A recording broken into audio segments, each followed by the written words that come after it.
آپ نے اکثر دیکھا ہوگا کہ بچے جب ہم چھوٹے تھے کوئی ایسی چیز اگر ہمیں اچھی نہ لگے یا کوئی ایسی چیز جو ہم کہنا چاہ رہے ہوں یا کرنا چاہ رہے ہوں، لیکن اس ڈر سے کہ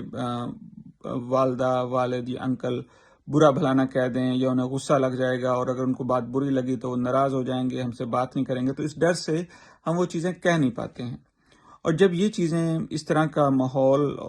اور اس طرح کے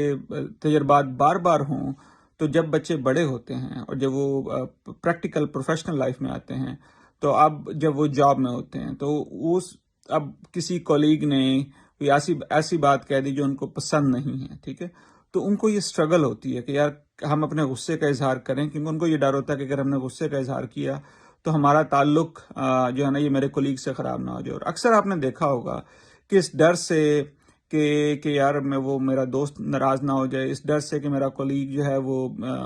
ناراض نہ ہو جائے، ہم کافی دفعہ باتیں اپنے اندر چھپائے رکھتے ہیں۔ کیونکہ یہ چیزیں ہماری بچپن سے پیدا ہو چکی ہوتی ہیں کہ کوئی بھی ایسی بات جو دوسرے کو بری لگے اس کا اظہار نہیں کرنا، اگر کریں گے تو والد غصے ہوں گے، والدہ غصے ہوں گے، شاید وہ ہم سے بات نہ کریں، شاید وہ ہماری پسندیدہ چیز لے لیں۔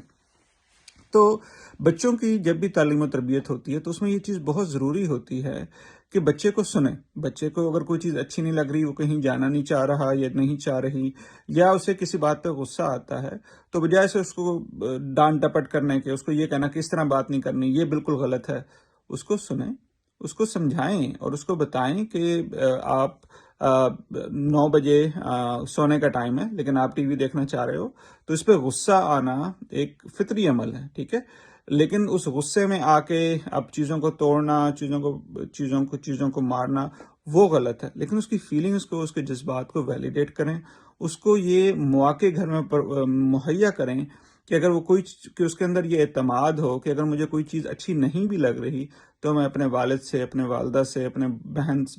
بڑے بھائی سے کہہ سکتی ہوں۔ کیونکہ جب بچوں کو یہ سمجھانا کہ ناراض ہونا، پریشان ہونا، اداس ہونا، یہ سب نارمل انسانی جذبات ہیں، لیکن اس ناراضگی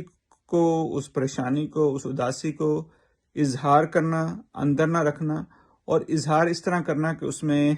اپنا نقصان نہ ہو اور دوسرے کا نقصان نہ ہو۔